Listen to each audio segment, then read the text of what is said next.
नमस्कार सभी बच्चों को। आज के वीडियो में मैं आपको कक्षा 10 की हिंदी में जो पहला पाठ है पद, जिसके रचनाकार सूरदास जी हैं, मैं उसकी तरफ आपको ले चल रहा हूं। पद को सुनिए और ध्यान से अपनी बुक में अपने ढूंढिए। आपको पहले लेसन का 10वां पद है, जिसमें मैं आपको बता रहा हूँ, सुना रहा हूँ, सुनिए और देखिए उसको। कि निर्गुण कौन देश को वासी, निर्गुण कौन देश को वासी, कि निर्गुण कौन देश को वासी।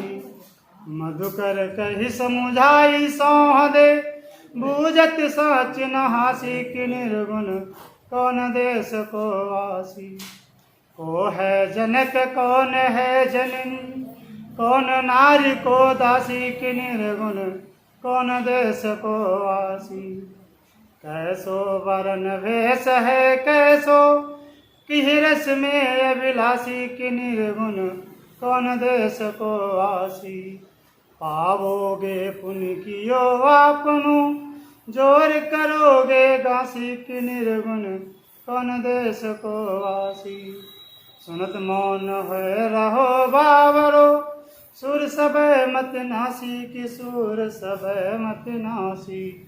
सूरदास जी ने अपने इस पद में बतलाया है कि गोपिकाओं को उद्धव जी द्वारा संदेश दिया जाता है और संदेश से गोपिकाओं को नाराजगी आ जाती है कि हम प्रभु श्री कृष्ण को मानने वाले हैं, उनको हृदय से चाहते हैं, लेकिन ये उद्धव जी हमें निर्गुण निराकार ब्रह्म का उपदेश दे रहे हैं। तो उस उपदेश का खंडन करते हुए गोपिकाएं कहती हैं कि ये उद्धव जी, मैं आपसे एक प्रश्न कर रही हूँ, उस प्रश्न का आप जवाब हमें दीजिए। अगर आप जवाब नहीं दे पाते हैं तो समझिए आपका निर्गुण निराकार ब्रह्म मेरे लिए कुछ भी नहीं है।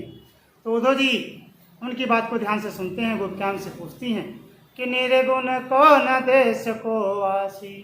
हे उद्धव जी, जो आप निर्गुण निराकार ब्रह्म का उपदेश हमें दे रहे हैं, ये किस देश का रहने वाला है? निर्गुण निराकार ब्रह्म कौन कौन से देश का वासी रहने वाला है? आप हमें इस बात का जवाब दीजिए।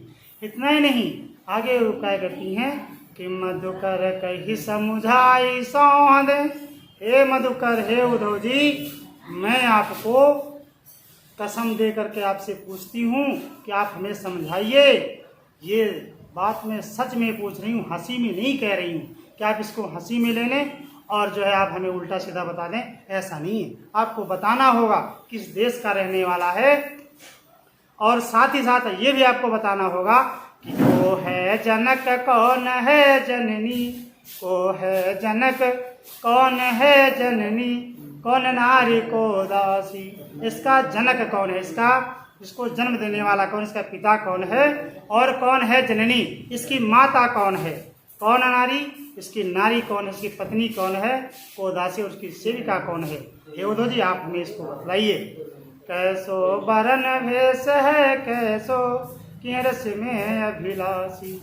कैसा इसका वर्ण है और कैसा इसका वेश है, और किस रस को चखने वाला है, किस रस में इसको आनंद आता है।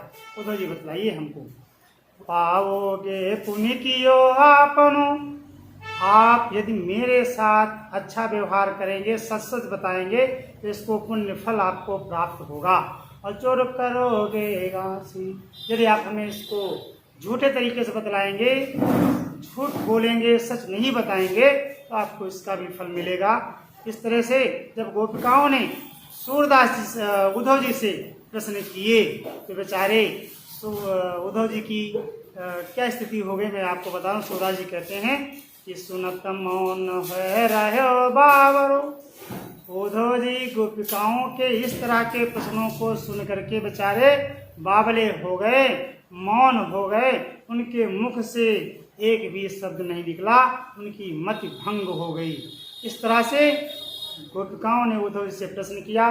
तो बच्चों, आप समझ गए होंगे कि ये इस पद में जो है गोपिकाओं ने उद्धव जी से प्रश्न किया। ये प्रसंग के रूप में है, व्याख्या मैंने आपको बतलाई है और संदर्भ में आपको बाद में बतलाऊंगा। और इसमें अगर आप रस देखना चाहें तो श्रृंगार रस है और हास्य रस है, छंद गेय है, और अलंकार अनुप्रास अलंकार है।